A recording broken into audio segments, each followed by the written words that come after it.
بہت ہی پیاری حکایت، فرشتوں کی آمین کا کیا کرو گے۔ ویڈیو شروع کرنے سے پہلے اگر آپ ہمارے چینل پر نئے ہیں تو ہمارے چینل کو سبسکرائب کیجئے اور ہماری لیٹسٹ ویڈیو کے لیے بیل آئیکن پریس کیجئے۔ امام اعظم ابو حنیفہ رحمۃ اللہ تعالیٰ علیہ کے شاگرد حضرت سیدنا محمد بن سماعہ رحمۃ اللہ تعالیٰ علیہ نے 130 برس کی عمر پائی۔ آپ رحمۃ اللہ تعالیٰ علیہ روزانہ 200 رکعت نفل پڑھا کرتے تھے۔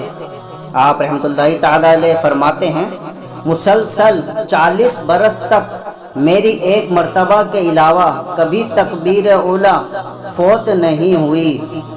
جس دن میری والدہ کا انتقال ہوا اس دن ایک وقت کی جماعت چھوٹ گئی، تو میں نے اس خیال سے کہ جماعت کی نماز کا 25 گنا ثواب زیادہ ملتا ہے، اس نماز کو میں نے اکیلے 25 مرتبہ پڑھا۔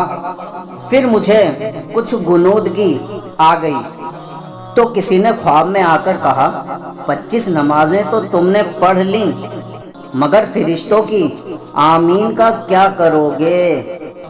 حدیث شریف میں ہے کہ جب امام غیر المغضوب علیہم ولا الضالین کہے تو تم لوگ آمین کہو۔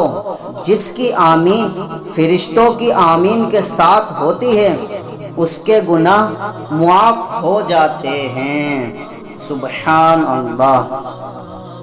پیارے اسلامی بھائیو، اگر آپ کو ہماری ویڈیو اچھی لگے تو لائک اور شیئر کرنا نہ بھولیں۔